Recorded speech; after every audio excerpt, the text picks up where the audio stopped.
2026 চনৰ মেট্ৰিক আৰু এইচএছ পৰীক্ষাৰ্থীৰ বাবে এই ভিডিঅ'টোত আছে এটা গুৰুত্বপূৰ্ণ ইনফৰমেশ্যন। তোমালোকে যদি এই ভিডিঅ'টো সম্পূৰ্ণৰূপে চোৱা তেনেহ'লে তোমালোকে গম পাই যাবা যে এতিয়া এই শেষৰ 3 মাহত তোমালোকে কি কৰিলে এটা ভাল ৰিজাল্ট তোমালোকে কৰিব পাৰিবা।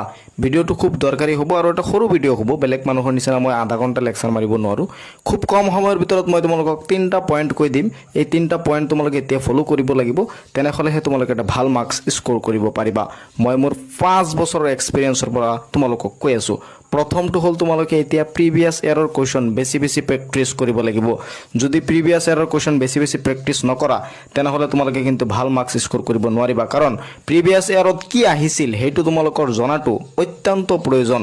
সেইকাৰণে প্ৰিভিয়াছ ইয়াৰৰ কুৱেশ্যন তোমালোকৰ বেছি প্ৰেক্টিছ কৰিব লাগিব বা সেই কুৱেশ্যনসমূহৰ তোমালোকৰ সমাধান কৰিব লাগিব। 2 নম্বৰ পইণ্টটো হ'ল তোমালোকৰ কনসেপ্ট ক্লিয়াৰ কৰি পঢ়িব লাগিব। এতিয়া আৰু তোমালোকৰ ওপৰে পঢ়িলে নহ'ব, ভিতৰত সোমাই তোমালোকৰ কনসেপ্ট ক্লিয়াৰ কৰি পঢ়িব লাগিব। কনসেপ্ট ক্লিয়াৰ কৰি নপঢ়িলে, যিহেতু এইবাৰ মেট্ৰিক আৰু এইচএছ দুয়োটা পৰীক্ষাতে কনসেপ্ট বেছ কুৱেশ্যন আহিব, গতিকে এতিয়া তোমালোকৰ কনসেপ্ট ক্লিয়াৰ কৰাৰ সময় আহি গ'ল।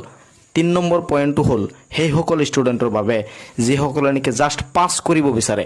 সেইসকল ষ্টুডেণ্টক মই ক'ব বিচাৰোঁ, তোমালোকে কিতাপৰ ভিতৰত যিখিনি কুৱেশ্যন আছে, কিতাপৰ অনুশীলনীতে হওক বা তোমালোকৰ প্ৰশ্নাৱলীতে হওক, যিখিনি প্ৰশ্ন আছে গোটেইখিনি প্ৰশ্নৰ তোমালোকে এনচাৰ কৰিবলৈ বিচৰা বা তোমালোকে গোটেইখিনি প্ৰশ্নৰ এনচাৰ ওলাই শিকিব বিচৰা, মুখস্থ কৰিব বিচৰা। কাৰণ এইখিনি যদি তোমালোকে কৰিব পাৰা তেনেহ'লে তুমি অন্ততঃ মেট্ৰিক আৰু এইচএছত পাছ কৰিব পাৰিবা। কাৰণ এনেকুৱা ষ্টুডেণ্ট আছে যিসকলে নেকি জাষ্ট পাছ কৰিব বিচাৰে। সেইসকলৰ কাৰণে কৈ আছোঁ, তোমালোকে প্ৰশ্নাৱলী বা অনুশীলনীৰ কিতাপত যিখিনি কুৱেশ্যন আছে সেইখিনি অন্ততঃ তোমালোকে মুখস্থ বা তোমালোকে শিকি ৰাখিবা। কাৰণ এইখিনি যদিও তুমি শিকিব পাৰা তেনেহ'লে তুমি নিশ্চয় মেট্ৰিক আৰু এইচএছ পৰীক্ষাত পাছ কৰিব পাৰিবা। তো শেষৰ 3 মাহত যদি তোমালোকে এই 3টা পইণ্টছৰ ওপৰত ধ্যান দি পঢ়া, মই আশা কৰোঁ তোমালোকে এটা ভাল ৰিজাল্ট কৰিব পাৰিবা। মই এই ভিডিঅ'টোত তোমালোকক 3টা পইণ্টছৰ বিষয়ে কৈছোঁ। মই আশা কৰিছোঁ তুমি কথাখিনি বুজি পাইছা।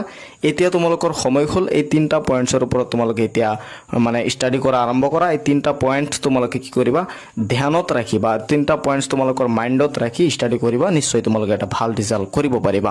ভিডিঅ'টো শ্বেয়াৰ কৰি দিবা যাতে সকলোৱে চাব পাৰে। মই কৈছিলোঁ যে এটা সৰু ভিডিঅ'ত জাষ্ট তোমালোকক 3টা পইণ্টৰ কথা কৈ দিম। আশা কৰিছোঁ এই 2-3 মিনিটৰ ভিডিঅ'টোৰ পৰা তোমালোকে বহুত উপকৃত হ'ব পাৰিবা।